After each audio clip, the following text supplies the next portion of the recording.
할렐루야. 우리를 살리는 하나님의 능력의 말씀인 줄 믿습니다. 사랑하는 성도 여러분, 혹시 이 노래 아십니까? 떠나요 둘이서 모든 걸 훌훌 버리고. 표정을 좀 푸세요. 네, 제주도의 푸른밤이라는 곡입니다. 가사를 보면 이제는 더 이상 얽매이기 싫어요. 신문에, TV에, 월급 봉투에, 이런 가사의 내용입니다. 우리가 왜 이런 노래에 끌릴까요? 가끔은 진짜 훌훌 떠나고 싶거든요. 반복되는 일상, 끝없는 일정, 복잡한 인간관계 다 내려놓고 어디론가 떠나면 뭔가 새로워질 것 같지 않습니까? 그런데요, 떠남이 단순히 도망치는 것이 아니라 진짜 중요한 걸 얻기 위해서라면 어떨까요? 힐링이 필요하면 팍팍한 일상을 떠나야 하고, 건강해지려면 나쁜 습관으로부터 떠나야 되고, 깊은 관계를 가지려면 자기중심적인 태도를 떠날 수 있어야 됩니다. 믿음도 마찬가지인 것 같습니다. 하나님이 우리에게 더 큰 축복을 부어주시는 것을 경험하려면 우리가 떠나보내야 할 것이 있습니다. 하나님과의 더 깊은 관계, 또 그분이 주시는 더 큰 축복, 풍성을 누리려면 우리가 결단해야 될 것이 있다는 거예요. 오늘 본문에서 하나님이 아브라함에게 내 친척, 내 고향, 내 아비의 집을 떠나라 라고 말씀하십니다. 아브라함이 고향에 그대로 머물러 있었다면 하나님의 이 약속된 축복을 누릴 수 있었을까요? 아니죠. 떠나야만 누릴 수 있었던 겁니다. 떠날 때 하나님께서 그에게 길을 보여주셨고, 떠날 때 비로소 축복의 여정이 시작될 수 있었던 것입니다.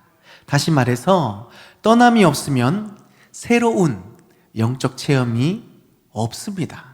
떠나야 하나님의 이 체험과 약속, 축복을 누릴 수 있게 되는 겁니다. 오늘 우리는 이 말씀을 통해 우리가 무엇을 떠나야 할지, 그리고 떠남 이후에 우리가 무엇을 붙들어야 할지를 함께 나누고자 합니다. 자, 그러면 본론으로 우리도 함께 떠나볼까요? 떠나요. 먼저 여러분, 떠난다는 게 단순히 장소의 이동이 아니라고 말씀드렸어요. 진짜 중요한 것을 얻기 위해 버릴 것은 버리고 붙잡아야 할 것은 붙잡는 결단을 말하는 것입니다. 여러분, 우리가 신앙생활 하면서 이런 분이 있습니까? 와! 신앙생활하기 진짜 쉽다. 없죠. 신앙생활은 어렵습니다. 왜냐하면 세상과 반대되는 길을 가기 때문입니다. 세상은 편한 길로 가라고 말합니다. 그런데 신앙은 좁은 길, 좁은 문으로 들어가라고 말합니다. 세상은 너 하고 싶은 대로 하라 합니다. 그게 정답이라고 합니다. 그런데 신앙은 하나님의 뜻을 쫓아가라고 말씀하십니다. 세상은 지금 누릴 걸 누리라고 말합니다. 그러나 신앙은 영원을, 천국을 바라보라고 말씀하십니다. 이러니까 이 땅에서 진짜 신앙을 지키려면 떠나보내야 할 것이 있기 마련입니다. 그래야 하나님이 예비하신 은혜의 길, 축복의 길이 열리게 되는 것입니다. 그러려면 우리가 첫째로 자기중심적인 가치관을 떠내보낼 수 있기를 바랍니다. 세상은 이렇게 말합니다. 네가 기준이야. 네가 행복하면 그게 정답이지 뭐 라고 세상이 말합니다. 언뜻 보면 참 자유롭게 보입니다. 내 뜻대로 살 수 있다니 얼마나 좋습니까? 그런데요, 막상 결정을 다 해보면 그 책임을 다 누가 져요? 그 결정을 한 내가 책임을 져야 돼요. 그러니까 처음엔 좋다가도 점점 인생이 점점 무겁게 느껴질 수밖에 없습니다. 언제부턴가 삶이 진처럼 느껴지는 거예요. 어떻게 해야 되지? 내 선택이 틀리면 어떡하지? 이런 고민과 두려움들이 마음속에 떠나질 않습니다. 결국 자기 중심적인 삶은 온전한 자유가 아니라 언제 무너질지 모르는 모래 위에 세운 집과 같을 수밖에 없다라는 겁니다. 내가 주인된 삶을 떠나야 합니다. 그리고 주님이 책임져 주시는 인생을 결단할 때에 은혜가 우리에게 덮쳐오게 되는 것이죠. 하나님을 의지하는 삶을 잠언 3장 6절에서 기록합니다. 너는 범사의 그를 인정하라. 그리하면 그가 내 길을 지도하시리라. 무슨 말씀이냐면 내가 모든 선택을 내 힘으로 쥐고 흔드는 대신 하나님께 의지하여 그분의 인도하심을 구해보라 라는 말씀이죠. 얼핏 보면 내 뜻을 내려놓는 게 당장은 답답하고 힘들어 보일 수 있습니다. 하지만 막상 하나님께 맡겨보면 잘못된 길을 가더라도 다시 일으켜 세워주시는 하나님의 은혜가 있으니 우리는 넘어져도 다시 일어나고 두려움이 아니라 평안으로 오늘을 살아갈 수 있게 되는 것이죠. 길을 잃어도 되돌아올 길을 하나님이 미리 준비해 두셨으니 다시 시작할 수 있게 되는 것입니다. 그래서 우리가 담대하게 오늘을 살아갈 수 있는 것이죠. 결론적으로 이렇게 정리할 수 있을 것입니다. 자기 중심적 삶은 내가 계획하고 내가 책임지는 삶이지만 하나님께 맡기는 삶은 하나님이 계획하시고 하나님이 책임지시는 삶인 줄 믿습니다. 또 자기 중심적인 삶은 불안 속에서 길을 찾는 삶이지만 하나님께 맡기는 삶은 평안 속에서 길을 인도함을 받습니다. 자기 중심적 삶은 넘어지면 끝나는 삶이지만 하나님께 맡기는 삶은 넘어져도 다시 일으켜 세워지는 삶인 줄 믿습니다. 자기 중심적인 삶은 혼자 버티는 삶이지만 하나님께 맡기는 삶은 함께, 누구와요? 전능하신 하나님과 함께 걷는 삶입니다. 그러니 승리할 수밖에요. 그러니 평안할 수밖에요. 그렇다면 여러분 어떤 길을 선택하시겠습니까? 자기 중심의 삶에서 떠나 우리와 동행하시고 반드시 승리케 하시는 하나님과 동행하시는 길을 걸어가시기를 주님의 이름으로 축복합니다. 둘째로 신앙을 지키기 위해서 우리는 물질 만능주의에서 떠날 수 있어야 됩니다. 세상은 또 이렇게 말합니다. 돈이 있어야 너 인정받아. 돈이 있어야 안전해. 결국 돈이 해답이야. 세상이 그렇게 말합니다. 그래서 우리는 돈을 벌기 위해 신앙을 뒤로 미루고 좀 더 많이 가지기 위해 세상과 타협하고는 합니다. 돈 좀 벌고 나면 그때 신앙생활 제대로 해도 되지 않을까? 지금 당장 급한 것부터 좀 끄자. 이 시기만 지나면 예배도 빠뜨리지 않고 잘 할 수 있을 거야. 그렇게 우리가 생각할 수도 있지만 예수님은 이런 상황 가운데 이 말씀을 주십니다. 사람의 생명이 그 소유에 넉넉한 데 있지 아니하니라. 아멘. 이 말씀을 따라 우리가 이런 고백을 함께 주님께 드리기를 원합니다. 물질 만능주의는 돈이 기준이 되는 삶이지만 믿음의 삶은 하나님이 기준이 되는 삶입니다. 물질 만능주의는 돈이 많아야 안전하다고 믿는 삶이지만 믿음의 삶은 하나님이 계시기에 안전한 삶인 줄 믿습니다. 물질 만능주의는 돈을 위해 신앙을 뒤로 미루는 삶이지만 믿음의 삶은 신앙을 지킬 때에 필요한 모든 것을 공급받는 삶입니다. 또한 물질 만능주의는 더 많이 가져야 만족하는 삶이지만 믿음의 삶은 하나님 안에서 이미 만족하는 삶인 줄 믿습니다. 여러분, 물론 돈이 필요합니다.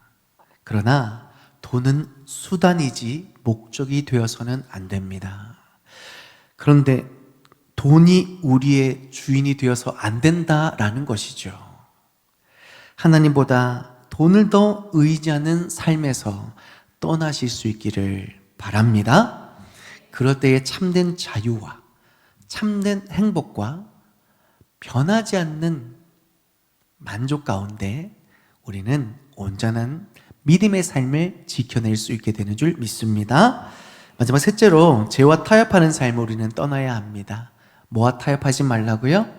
죄와 타협하지 말아야 됩니다. 세상은 이렇게 말합니다. 야, 이 정도쯤은 괜찮아. 다들 그렇게 하는데 너만 유별나게 그렇게 할 필요 없잖아. 그런 거 저런 거 다 지켜서 살면 너 손해본다. 그렇게 팍팍하게 신앙생활 하는 거 아니야 라고 세상이 말합니다. 그런데 여러분 기억하세요. 죄는요, 적당한 곳에서 가만히 머물러 주지 않는다라는 거예요. 죄는 우리 신앙이 완전히 무너질 때까지 우리를 점점 올가매는 습성이 있습니다. 예를 들면 이런 겁니다. 여러분, 한때 교회에서 많은 성도들이 목사님에게 물어요. 목사님, 술 마시면 돼요? 안 돼요? 라고 묻습니다. 한 잔 정도는 괜찮지 않나요? 라고 조심스럽게 묻습니다. 그런데요, 요즘은요, 아예 묻지를 않아요. 왜 그럴까요? 다들 그렇게 하는데 이 정도는 뭐 어때? 라고 생각하는 분들이 많아지고 있다는 것 아니겠습니까?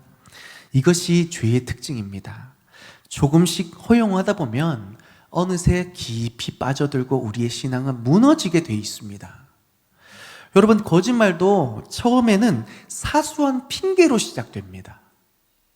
여러분, 부적절한 관계도 처음에는 그냥 친구일 뿐이야 라고 시작됩니다. 예배를 안 나오고 신앙을 버리는 것도요, 오늘 하루만 예배 시작, 여기에서 시작되는 겁니다. 우리는 이렇게 죄 안에서 서서히, 그리고 온전히 무너지는 것이죠. 그래서 하나님은 이렇게 말씀하십니다. 너희는 이 세대를 본받지 말고 마음을 새롭게 함으로 변화를 받아 하나님의 뜻이 무엇인지 분별하며 살라고 말씀하신 줄 믿습니다. 여러분, 이 말씀을 온전히 받았던 과거의 1세대 분들은요, 죄에 대한 명확한 기준이 있었습니다. 이거 하면 안 돼. 이건 옳지 않아. 하나님이 기뻐하시지 않아. 목숨 걸고 손해보더라도 그것을 지켜냈습니다.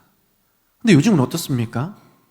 죄를 죄로 여기지 않으니까 더 이상 죄책감마저도 들지 않는 겁니다. 세상이 그 안에서 내가 죄를 합리화하는 만큼 우리 신앙도 무뎌지고 능력도 사라지고 하나님과의 관계도 멀어지고, 그래서 성도다운 모습이 나타나고 있지 않게 되는 것 아니겠습니까? 그래서 여러분, 떠나야 합니다. 죄의 자리를 떠나야 성도의 능력인 거룩이 나타나는 것이죠. 자기 중심의 삶을 떠나야 비로소 하나님의 인도를 받을 수 있는 것입니다. 돈이 전부라는 생각에서 떠나야 주님이 주시는 은혜와 만족 안에 참된 자유를 선포하며 살아갈 수 있게 되는 것입니다. 아멘이십니까? 사랑하는 성도 여러분, 떠남으로 진짜 신앙을 지키십시오.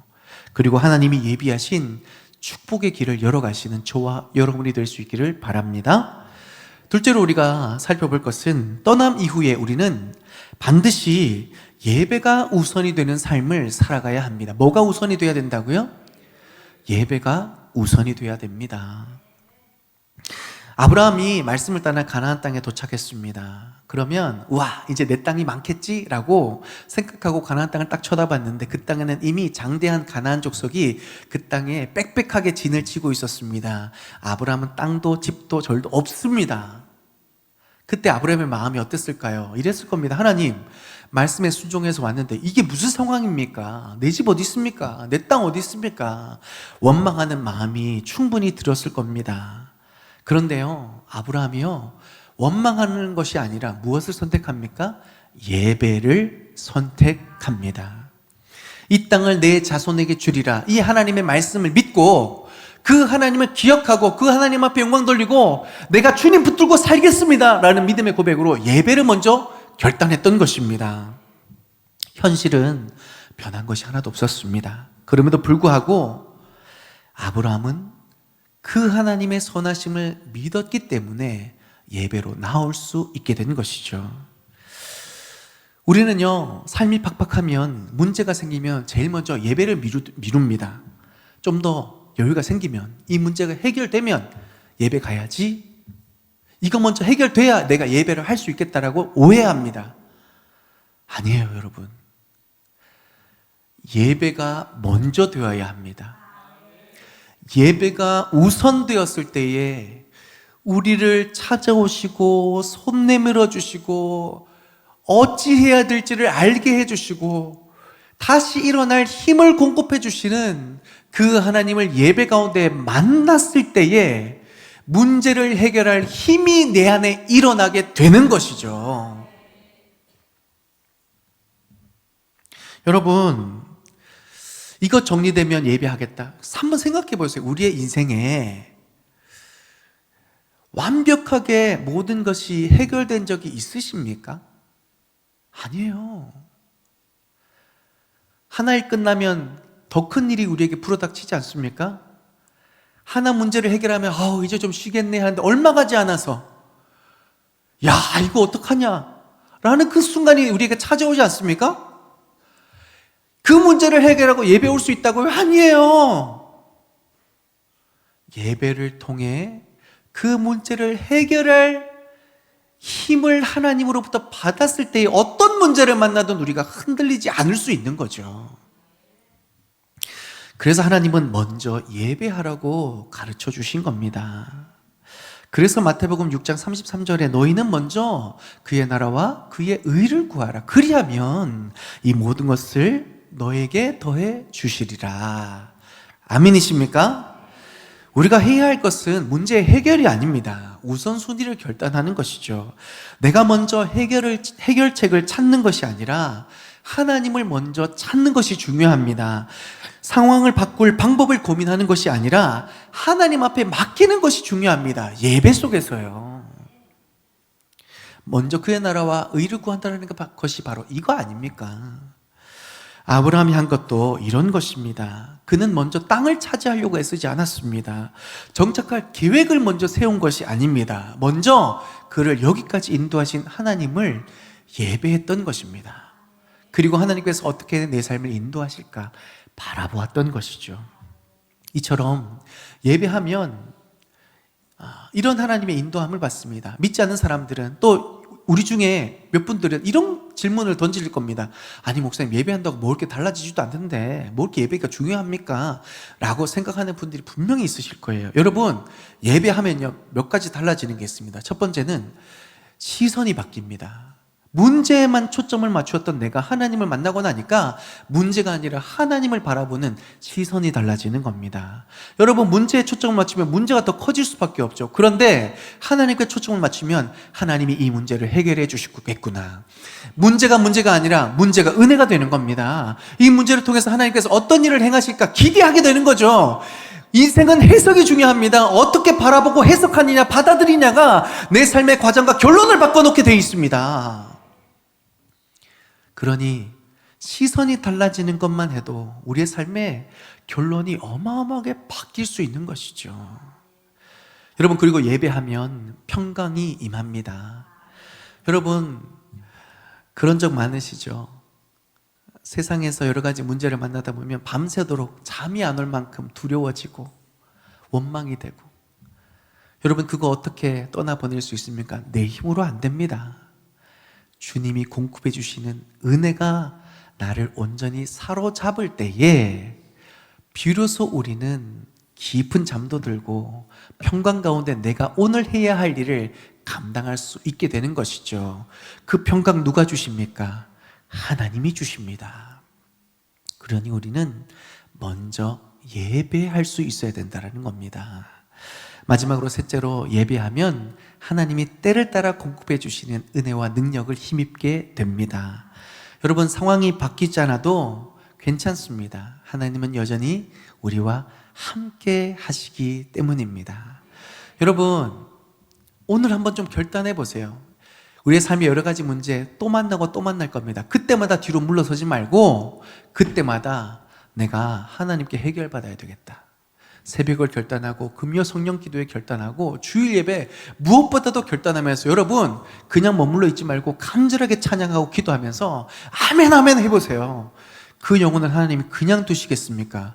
때를 따라 돕는 은혜가 얼마나 놀라운지를 주님이 분명히 경험케 하실 줄 믿습니다. 정말 믿으십니까? 먼저 예배함 속에 이 은혜를 발견하시기를 바랍니다. 아브라함은 떠난 후에 여전히 환경은 어려웠습니다. 결론 지어진 것이 아무것도 없었습니다. 그런데 아브라함이 예배를 결단했을 때에 걸음걸음마다 하나님이 인도하시는 놀라운 은혜를 성경은 기록해 놓았죠. 이 기록이 왜 있습니까? 우리가 그런 삶을 살아가면 우리도 이 은혜를 누릴 수 있겠노라. 하나님의 약속인 것입니다. 말씀의 결론을 맺습니다. 사랑하는 성도 여러분, 믿음의 여정은 떠남에서 시작됩니다. 자기중심적인 삶에서 떠나고, 물질에 얽매인 삶에서 떠나고, 죄와 타협하는 삶에서 떠나야 됩니다. 그럴 때 성도의 능력이 나타나고 하나님의 영광이 나타날 줄 믿습니다. 그러나 떠남이 끝이 아닙니다. 떠난 후에 가장 먼저 우리가 결단해야 될 것이 뭐라고요? 하나님을 예배하는 삶. 예배할 때에 우리의 시선이 문제에서 하나님께 옮겨지고, 예배할 때에 하나님으로부터 평강이 임하며, 예배할 때에 때를 따라 돕는 하나님의 그 은혜로 말미암아 승리하는 삶으로 나아갈 수 있게 되는 것입니다. 그렇다면 마지막으로 이 질문을 할 수 있겠죠. 언제까지 예배해야 할까요? 따라하겠습니다. 주님 다시 오실 때까지. 그렇습니다. 주님 다시 오실 그날을 예비할 수 있는 힘도 예배 가운데 주님을 만나야 되기 때문입니다. 오늘을 살아갈 수 있는 힘도 주님을 만났을 때 가능한 겁니다. 예배는 한순간의 감격이 아니라 우리의 삶이 되어야 합니다. 아브라함이 떠난 자리에서 예배하며 하나님의 약속을 붙들었듯이 우리도 떠난 자리에서, 우리가 있는 그 자리에서 주님 다시 오실 때까지 예배하며 이 축복의 새날을 열어가는 저와 여러분이 될 수 있기를 바랍니다.